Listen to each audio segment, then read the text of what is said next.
Каналыма қош келдіңіздер. Бүгін біздер мини чебуреки дайындаймыз. Оның бір салмасы творогтан, екіншісі жаңа піскен жұмыртқамен жуа қосып жасадым. Ол үшін біздер жаңа ұнымызды илеп алып, тұзымызды қосып, қопсытқыш қосып, қопсытқыш қоспай да істеуге болады.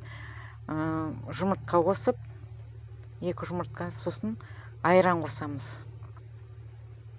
Айран қосып илеп аламыз. Иленді жаңа қамырымызды средний қылып илейсіздер, онша қатты да емес, жұмсақ та емес.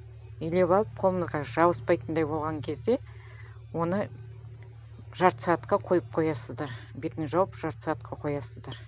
Сол жарты сағатқа қойған аралықта салмамызды әзірлеп аламыз.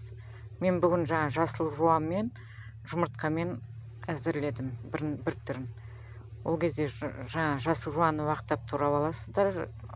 Көп шөптеріңізді де, жаңа ас көк нелеріңізді турап алып, сосын піскен жұмыртқаны алдын ала суытылған жұмыртқамызды теркінің ірісіне өткізіп аласыздар. Содан кейін ірімшігімізді жіңішке жағынан өткізіп аласыздар. Ірімшікті онша көп қоспаңыздар, 50 граммдай қоссаңыздар жарайды.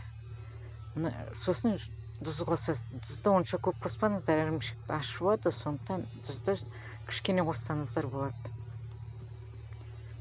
Шай қасықтың ұшымен ғана қоссаңыздар болады. Содан кейін творогқа алдын ала жуылған мейізімізді, сосын қайнатпалы сүтімізді қосып араластырып аламыз. Содан кейін дастарханымызға жаңа кішкене тұрған қамырымызды жайып аламыз. Жіңішке қылып, жаңа нан жайған сияқты етіп жайып аласыздар. Жіңішкелі 2 сантиметрдей болса болды. Сосын оны үй жағдайында қаңылтыр немен, или болмаса өзінің дөңгелек форма болса кесетін. Стаканмен болсын, ірі. Жаңа мен мына жерде жүгерінің қаңылтыр ыдысымен кестім. Сосын жаңа салмаларымызды салып түйеміз. Түйем жауып, бетін немен, вилкінің ұшымен жауып шығамыз. Мен бұл жерде 2 түрлі түйдім, жаптым деген. Біреуін түйдім, екіншісін вилкінің ұшымен ғана жауып неттім. Чебуреки жасағандай қылып.